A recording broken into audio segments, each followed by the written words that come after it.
Barrister Najibur Rahman মোমেন সাহেব, যিনি শহীদ মাওলানা মতিউর রহমান নিজামী সাহেবের স্নেহের সন্তান, আমাদের শ্রদ্ধাভাজন, আমাদের প্রিয় ভাই নজিবুর রহমান মোমেন সাহেব, উনারা আজ থেকে 6 মাস আগেও দেশে ওপেন চলার মতো কোনো সাহস ছিল না, ঠিক কিনা? এতে করে উনারা সব বাদশাহ দিয়ে আব্বার যেহেতু ফাঁসিতে ঝুলাইছে, এই জন্যে ওবায়দুল কাদেরের সাথে যোগ দিয়ে বলেছিল খেলা হবে। বলেছিল? বলেছে? বলে নাই। আবার এ কথাও বলে নাই পালাবো না, বলেছে? আবার এ কথাও বলে নাই পালিয়ে যাব, বলেছে? তাও বলে নাই। কারণ কি? কারণ যা বলার বলেছেন কাকে? যেই মানুষের আপনি নির্যাতন করলেন, জুলুম করলেন, ওই মানুষ প্রতিবাদ করলো না, কথা বললো না, তার মানে আপনি মনে করেন না যে সে প্রতিবাদ করে নাই। ডক্টর মিজানুর রহমান আজহারি ভাই বলেছেন, মাথায় রাখবেন এই লোকটা আল্লাহকে বলে দিয়েছে। কাকে বলেছেন? আল্লাহকে বলে দিয়েছেন।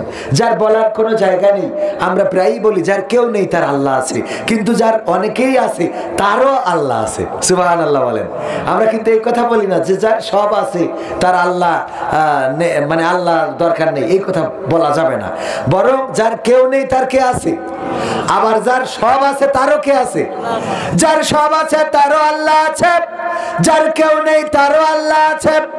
এই পৃথিবীর মানুষ যখন আপনার কথা শুনবে না, যখন আপনার ব্যথা বুঝবে না, যখন আপনার পাশে থাকবে না, তখনও আল্লাহ রাব্বুল আলামিন আপনার পাশে আছে। আর যখন এই পৃথিবীর মানুষ সবাই আপনার পাশে থাকবে, এরপরেও আল্লাহ রাব্বুল আলামিন আপনি যদি চান তিনি আপনাকে ছেড়ে দিবেন না। ঠিক না বেঠে? আল্লাহর নবীর বিপদের সময় আল্লাহ পাশে ছিলেন, আবার যখন রাষ্ট্র ক্ষমতা দিয়েছেন তখন আল্লাহ পাশে ছিলেন। ওমর রাদিয়াল্লাহু তাআলা আনহুর মুসিবতের সময় আল্লাহ পাশে ছিলেন, আবার যখন ইসলামের খলিফা হয়েছেন তখনও পাশে ছিলেন। যারা আল্লাহকে চায় তারা সুখের সময়ও আলহামদুলিল্লাহ বলে, ঠিক না বেঠে? সুখের সময় কি বলে? আলহামদুলিল্লাহ। কোন একটা ফল দেখার পরে বলে না তোমার গাছে বিশাল ফল হয়েছে, কেমন সার দিয়েছিলে? মা জমিনে যদি ধান ভালো হয় অনেকেই বলে তোমার ফসলটা ভালো হয়েছে, তুমি আসলে চাষি ভালো। আসলে কি চাষি ভালো নাকি আল্লাহ দিয়েছেন? কে দিয়েছেন? যত চাষি ভালো হোক না কেন, আল্লাহ রাব্বুল আলামিন যদি ফসলের মধ্য থেকে অন্য ফসল বের না করে দেন, পৃথিবীর কোন মানুষের ক্ষমতা নাই ওই ফসল থেকে একটা ফসল বের করে আনে। বলেন ঠিক কিনা? অনেক গরু আছে, ছাগল আছে, যেই ছাগলগুলো মহিলা কিংবা ওই যে আমরা আমাদের আঞ্চলিক ভাষায় বলে বকনা গরু, গাভী গরু অথবা ধাড়ি ছাগল বা এই জাতীয় অনেকেই নাম বলে থাকে। ভাইয়েরা আমার, এই ছাগলও অনেক সময় দেখা যায় মেয়ে ছাগলগুলোর বাচ্চা হয় না, বাছুর হয় না। গরুগুলোর এরকম আছে না নাই? ওইগুলো পরে কি করে? আমাদের আঞ্চলিকতায় বলে এটা এদো গরু। আপনারা কি বলেন? সাইদে গরু। সাইদে গরু মানে যেটা সাইদে গরু মানে সারিয়ে গেছে, ও আর বাচ্চা দিবি লয়, ও আর বাচ্চা দিবি লয়, ও সারিয়ে গেছে। তো এই যে সারিয়ে গেছে, বাচ্চা দিবি লয়, এই যে দেখেন এই গরুর যত বড় ডাক্তার ইঞ্জিনিয়ার হোক না কেন, গরুর বিশাল বড় ডাক্তার, সারা এলাকায় এখন আর এড়িয়ে লাগে না, উনি কমপ্লিট করে দেয়। তো এই ডাক্তার আইডিয়া বোঝেন তো, আবার হাইড়ে গরু মানে পুরুষ গরু। তো এখন তো আর পুরুষ গরুর দরকার হয় না, এখন তো ডাক্তাররাই দায়িত্ব নিয়েছে। তো এই যত বড় গরুর ডাক্তার হোক, এই সারিয়ে গরুর বাচ্চা হইতে পারবে? তাহলে বাচ্চা দেওয়ার মালিক কে? কথা কয় না, আরো ধরে বলেন কে? সুতরাং আল্লাহ রাব্বুল আলামিন, আমরা যদি বলি অমুক ডাক্তার সে ভালো বীজ দিতে জানে, আসলে ওই ডাক্তারের বীজে যদি বাছুর হইতো তাইলে ওই গরু আরো যে গরুর ওই সারি যাওয়া গরু 4-5টা এনে দেন, দেখি কত ভালো ডাক্তার বীজ দিয়ে দিক। কথা কয় না, বীজ দিলে হবে?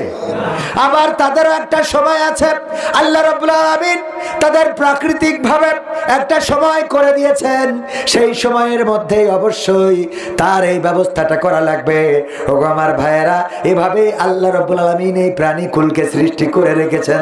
দেখেন, আমি মাঝে মাঝে চিন্তা করি ইঁদুর আর বিড়াল, ইঁদুর আর বিড়ালের মধ্যে, ইঁদুর কি বিড়ালের জমি ফাঁকি দিয়ে নিয়েছে? বিড়ালের গরু খুলে নিয়ে ইঁদুর তার বাড়ি বেঁধে রেখেছে। না রাখে নাই। আবার এমন না যে ইঁদুর আমলিক করে, বিড়াল বিএনপি করে, তা করে নাকি? যে আমি বিএনপি করি, এতদিন বেরোইতে দাও না, এখন আমি 5 বছর তোমারে বেরোইতে দেব না। দেখেন কিছুই না। আল্লাহ রাব্বুল আলামিন এই সমাজের জন্য, এই পৃথিবীর মানুষের সুখ শান্তির জন্য দেখেন ইঁদুরের শত্রু বানিয়ে দিয়েছেন বিড়ালকে। যে ইঁদুর যদি ক্ষতি করে তাইলে একটা বিড়াল পালন করার কিছুর দরকার নাই, ওই বিড়াল ইঁদুর সাইজ করার জন্য যথেষ্ট। বলেন ঠিক কিনা? আবার কুকুরের সাথে বিড়ালের দ্বন্দ্ব বাঁধাই দিয়েছে। দেখেন কুকুরের সাথে দ্বন্দ্বটা কিসের? না ওর জমি দখল করেছে, না ওর মাথায় বাড়ি দিয়েছে, অথচ বিড়াল দেখলে কুকুরের মেজাজ খারাপ হয়ে যায়। শিয়ালের সাথে কুকুরের দ্বন্দ্ব আছে না নাই? আছে। মানে কি, শিয়ালের সাথে আমাদেরও দ্বন্দ্ব আছে। আমার ইব্রাহিম ভাই, তাই তো? কি ভাই আপনি? ফজলুল হক মামা, আমার মামা যান। দেখেন আমি নামটা ভুলে গিয়েছিলাম। মামায় আমার, উনি সরল সোজা মানুষ। উনার বাড়িতে মুরগি নাই, উনার বিবি আমার মামানি মুরগিও পোষে নাই, হাঁসও পোষে নাই। কিন্তু মনে করেন শিয়াল দিনের বেলায় বের হয়েছে, উনার হাতে যদি লাঠি একখান থাকে, চাইলে মারবে না? মারবে না। তো শিয়াল উনার কি ক্ষতি করিস বলেন? আমার মামার তো হাঁস মুরগি নাই, থাকলে না হয় চুরি করতো। উদাহরণ, পাগল আছে মানে যার নাই। ধরেন একজনের হাঁসও নাই, মুরগিও নাই, কুকুরও নাই, কিছুই নাই, তো সে শিয়াল দেখলে কি শিয়ালের ডেকে কয় যায় রুটি খেয়ে যায়? কি বলে? শালা তোর কখন যে পিঠাবো। ঠিক না বে ঠিক? এই যে মানসিকতা, আল্লাহ কুত্তার সাথে শিয়ালের এই লড়াই, মানুষের এই যে একটা অবস্থা তৈরি করে। আবার শিয়ালও দেখেন তাদের কিভাবে সফটওয়্যার দিয়ে দিয়েছে। ওরা কোনোদিন বলে না যে আমরা দিনের বেলায় ঘুরে বেড়াবো, তোরা কিছু বলতে পারবি না, বলে? ওরা কোনোদিন এসে বলেনি পালাবো না, পালাবো না, প্রয়োজন হলে ফজরুল মামার বাড়িতে উঠবো, বলে এই কথা? না, বলে না। শিয়াল ও জানে যে আমার রাত্রি ছাড়া বেরোনো হবে না। ওরা কিন্তু অটোমেটিক, ও জন্মগত ভাবে আল্লাহ ওদের সফটওয়্যার সেট করে দিয়েছে যে তুই দিনের আলোতে যেন খবরদার গ্রামে বেরোবি না। ওর আরেকজন যে বুঝাইছে, বলেন? আমার মামা যে বলিল শিয়ালে যে খবরদার জন্য বেরোস নি, পাবনার লোকগুলো ভালো না, মারবে তো মারবে, আবার পাগলা কাটা তো ভর্তি পারে, বলেছে কেউ? বলে না। অথচ ওর শিয়ালই জানে। ওর আচ্ছা, ও মানলাম যে শিয়াল না হয় বয়স হয়েছে তাই ওর বুদ্ধি বেশি। আচ্ছা, ওর বাচ্চারাও তো বেরোয় না, কথা কয় না। এই বাচ্চাদের বুদ্ধি দিল কিটা? দেখেন এটা আল্লাহ রাব্বুল আলামিন এভাবেই সৃষ্টি করেছে প্রাণীকুলকে। এভাবেই সুন্দরবনের বাঘ আমাদের যদি চলে আসে, সবাই ঝাঁক বেঁধেছে, চল বাংলাদেশ দখল করি নেবো, দেখ কোয়ানে বিএনপি জামাত সব দেখে নেবো। সুতরাং বাঘ আসলে আমরা দাঁড়াতে পারবো তাদের সামনে? ওরা কোনোদিন আসে না, কারণ ওদের যে বাউন্ডারি গন্ডা আল্লাহ সীমারেখা করে দিয়েছে, সেই সীমানার বাইরে তারা কখনো আসে না, আসবে না, তারা কখনো আসবে না। এটাই আল্লাহ রাব্বুল আলামিনের সৃষ্টি রহস্য। এই জন্য আল্লাহ যদি সাথী হয়ে যায়, আবার এই সব প্রাণী কুলগুলো দেখেন, শিয়াল আমরা দিনের আলোয় দেখি না, রাত্রে যখন গাড়ি নিয়ে যায় কত শিয়াল, এরা সবাই খেয়ে আছে, সবাই তাজা। একটা শিয়ালও দেখিনি যে এই যে গাঞ্জা খড়গের মতো টিং টিং হয়ে গেছে। একটাও কি চোখে পড়েছে এরকম? ওরে বাবা, যে কটা ট্রাক বাসে দেখবেন অ্যাক্সিডেন্ট করে মরে নিয়েছে রাস্তায়, দেখলি মনে হয় খাওয়া গেলি বোধ হয় গোশ কটা নিয়ে যেতাম। ঠিক না ভাই? ঠিক। সব কি খুন্দল খুন্দল, ওরে মোটা, খাওয়াই কে? আল্লাহ খাওয়ায়। শুধুমাত্র মানুষ আমরা আল্লাহকে অভিভাবক মানতে পারি নাই, তাই আমাদের চিন্তা আমাদের করা লাগে। আল্লাহকে অভিভাবক মানলে কোনো দুশ্চিন্তা থাকে না, বলেন সুবহানাল্লাহ। কারণ আল্লাহ রাতের অন্ধকারেও শোনেন, দিনের আলোতেও শোনেন। একবার মুসা আলাইহিস সালাম আল্লাহকে জিজ্ঞাসা করলেন, ও আল্লাহ আপনি কি ঘুমান না? আল্লাহ বললেন, না আমি ঘুমাই না। বলছে, আপনি ঘুমান না কেমন করে পারেন? আল্লাহ বলতেছে, কেন তোমার কি বিশ্বাস হয় না? কয় হয় ও আল্লাহ, আপনি যে ঘুমান না, কেন ঘুমান না একটু জানতে চাই। আল্লাহ রাব্বুল আলামিন বললেন, ও মুসা, কাছের একটা পাত্রে পানি নাও, আর সেই পানি নিয়ে পাহাড়ের ওই পাদদেশে দাঁড়াও, দাঁড়িয়ে পানির গ্লাসটা ধরে রাখো। যখন মুসা আলাইহিস সালাম ওই পানির গ্লাসটা ধরলেন আর দাঁড়িয়ে রইলেন, আল্লাহ রাব্বুল আলামিন ঘুমকে বলে দিলেন, যাও এবার মুসার ঘুমে ধরো। মুসাকে ঘুমকে বললেন, আক্রমণ করো। ঘুম এসে যখন মুসাকে ধরেছে, অমনি হাতের গিলাস কে পড়ে যায় না, যায় না? ফোন দেখতেছেন রাত্রি শোয়ার সময়, পড়ে না পড়ে না? অনেক সময় উপরে দেখলি নাকের পরে পড়ি, পরের দিন আবার ডাক্তারের কাছে যায়, নাক ব্যথা আছে না কি কাল ফোন পড়ি নাকের পরে। ঠিক না ভাই? ঠিক। কারণ ঘুম যেই ধরে সেই নাক ভেঙে কে ফোন ছে না, ফোন দেখছি না, ফোন নাকে পরে ভেঙে। ঠিক না ভাই? ঠিক। ও আমার ভাইরা, ঘুমকে বললে ধরো। মুসা আলাইহিস সালামকে আক্রমণ করলেন ঘুম, আর অমনি হাতের গ্লাস পড়ে গেল, পাথরের পরে পরে চূর্ণ বিচূর্ণ হয়ে গেল, পানি চারিদিকে চলে গেল। আল্লাহ রাব্বুল আলামিন বললেন, ওগো মুসা, আমি আল্লাহ এমন একজন, আমি চিরঞ্জীব। আল্লাহ রাব্বুল আলামিনের পরিচয় আল্লাহ আয়াতুল কুরসির মধ্যে দিয়েছে। আয়াতুল কুরসি যারা পারেন তারা এটা পড়বেন, অর্থ সহ পড়লেই দেখবেন আল্লাহর সব পরিচয় আয়াতুল কুরসির মধ্যে আল্লাহ রাব্বুল আলামিন সুন্দর করে দিয়ে দিয়েছেন।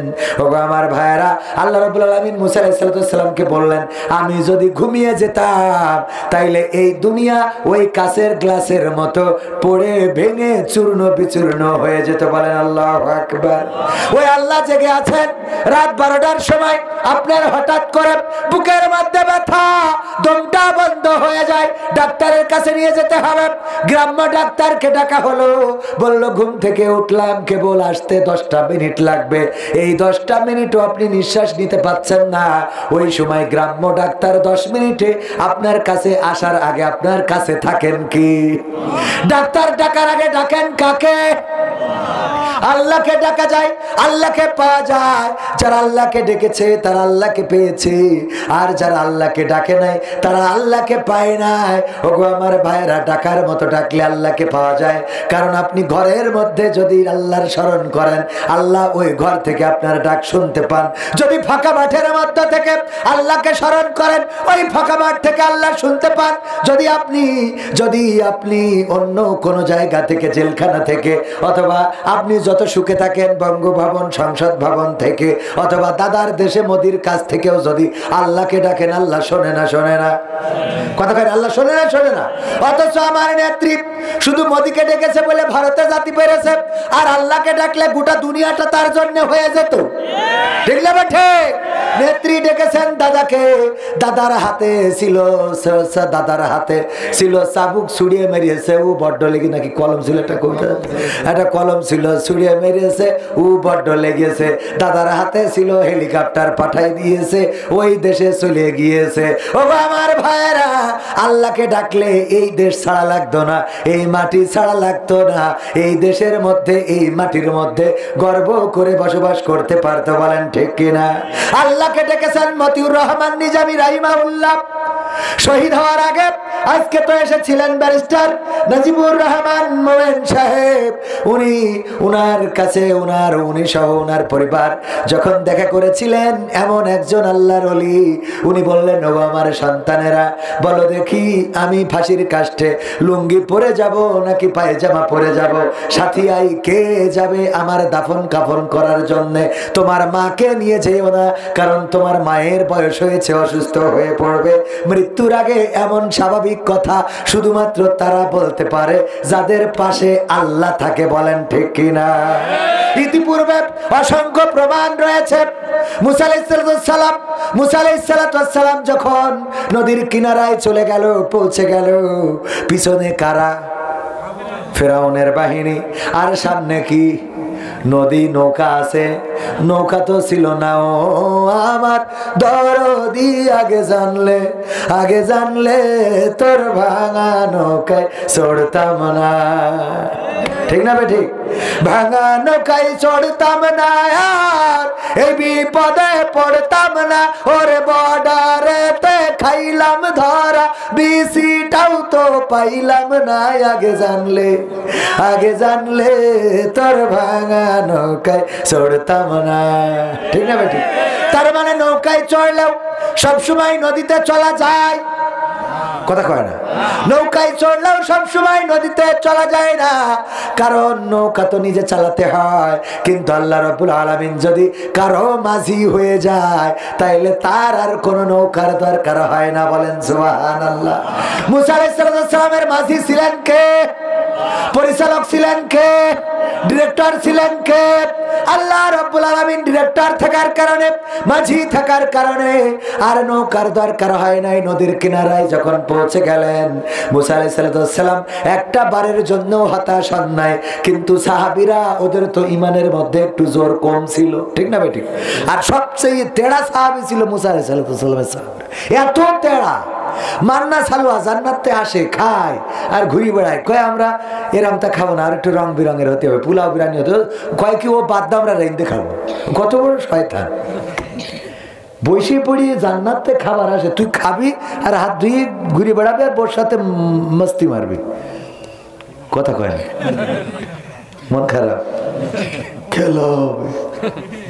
তাইলে এখন এই যে দেখেন, এই মান্না সালুয়া জান্নাত থেকে আসে খাওয়া, ফেরেশতারা ওরা থালা বাসন মেজে রেখে দেয়, ভাত ভরে ঢাকনা খোলে, দেখে ওর মধ্যে ভাত, তরি তরকারি, গোশত। ওরে আরাম!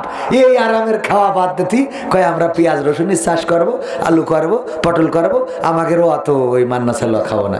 তো এই কত বড় খারাপ! ওরা যদি ওই সময়তে মানিয়ে নিত, তা আমরাও মনে হয় কাজ কাম করতে হইতো না, আমরা আরাম করে খাতি পারতাম, ঠিক না বেঠিক? এত তেড়া সাহাবী ছিল, বলছে যে এর নিচে দিয়ে ঢোকো, মাথাটা একটু নিচে করি, আল্লাহর কাছে সাও করি।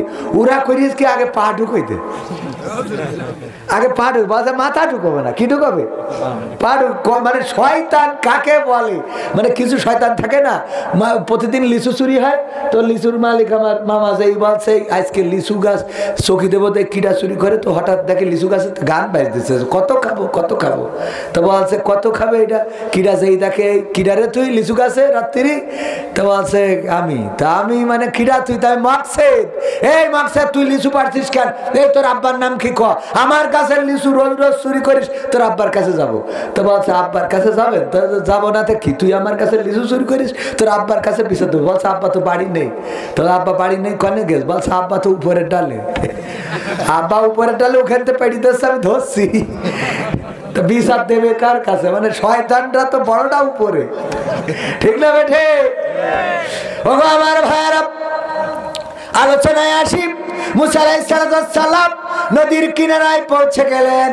সেই নদীর কিনারা থেকে মুসা আলাইহিস সালাম হতাশ হন নাই, কারণ তিনি জানেন আমার মাঝি আছে, আমার মাঝি নদীর মাঝে নৌকা ছাড়াও পার করে দেওয়ার ক্ষমতা আছে না নাই? আল্লাহর নবী সাল্লাল্লাহু আলাইহি সাল্লাম যখন দাঁড়ানো, তার সাহাবীরা বলল, মুসা বিপদে নিজেও পড়েছো, আমারেও ফেলাইছো, আমাদেরও ফেলাইছো। কি করে ফেলাইলাম?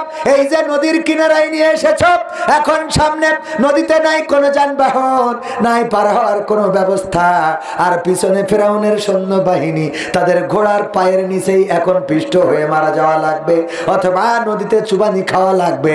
ওগো মুসা, এখন তো বিপদের কোনো শেষ নাই।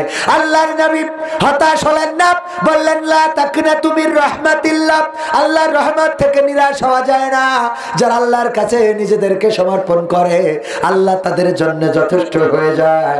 আল্লাহ রাব্বুল আলামিন মুসা আলাইহিস সালামকে বললেন, হাতের লাঠি কি করবা? মুসা কয় কি করবো? কয় পানিতে দাও বাড়ি। পানিতে বাড়ি দিলেন, আর অমনি 12টা গোত্রের 12টা রাস্তা হয়ে গেল। 12টা গোত্র ওই নদীর রাস্তা দিয়ে পার হয়ে গেল। সবাই জোরে জোরে বলেন সুবহানাল্লাহ। এরপরে দেখেন আইয়ুব আলাইহিস সালাম ডেকেছিলেন কাকে? আল্লাহকে ডাকলেন কেন? শয়তানের সাথে চ্যালেঞ্জ হলো। আল্লাহ রাব্বুল আলামিন বললেন, আল্লাহ রাব্বুল আলামিনকে শয়তান বললেন, তুমি যদি তোমার বান্দা আইয়ুবকে কষ্ট দাও, তাইলে আইয়ুব আর তোমার নাম জপবে না, তোমার জিকির করবে না। আল্লাহ বলল, শয়তান, ও আমার বান্দা, ও বলেছে ইন্না সলাতি ওয়া নুসুকি ওয়া মাহইয়ায়া ওয়া মামাতি লিল্লাহি রাব্বিল আলামিন। আমার সালাত, আমার কুরবানি, আমার জীবন, আমার মরণ সব বিশ্ব প্রতিপালক আল্লাহর জন্য। সুতরাং আমার আইয়ুবের যত যাই বলো পরিবর্তন হবে না। কয় তুমি একটু পরীক্ষা করে দেখো। আইয়ুব আলাইহিস সালামের ধ্বংসযজ্ঞ নেমে আসলো, সন্তানেরা মারা গেল, স্ত্রীরা ছেড়ে চলে গেল, রহিম আলাইহিস সালাম ছাড়া সম্পদগুলো সব হাতছাড়া হয়ে গেল। এরপরে আল্লাহর নাম জপা ছেড়ে দিলেন না। তারপরে শরীরে ঘা হয়ে গেল, সমস্ত শরীরে ঘা হতে হতে সমস্ত শরীর আক্রান্ত হয়ে গেল। তারপরে আল্লাহর ডাকা ছেড়ে দিলেন না। এরপরে সমস্ত শরীরে ঘায়ের সাথে এবার পোকা দিলেন, পোকাগুলো কিলবিল করে, সমস্ত শরীরে পোকা। তারপরে আল্লাহর জিকির করা ছাড়লেন না, আল্লাহকে ডাকা ছাড়লেন না। এরপরে আল্লাহ রাব্বুল আলামিন যখন জিহ্বায় পোকা দিলেন, তখন আইয়ুব আলাইহিস সালাম বললেন, ওগো আল্লাহ, তুমি আমার সন্তান কেড়ে নিয়েছো, আমার স্ত্রী কেড়ে নিয়েছো, আমার সম্পদ কেড়ে নিয়েছো, আমার সংসার ধ্বংস করে দিয়েছো। আল্লাহ কোনো অভিযোগ করি নাই।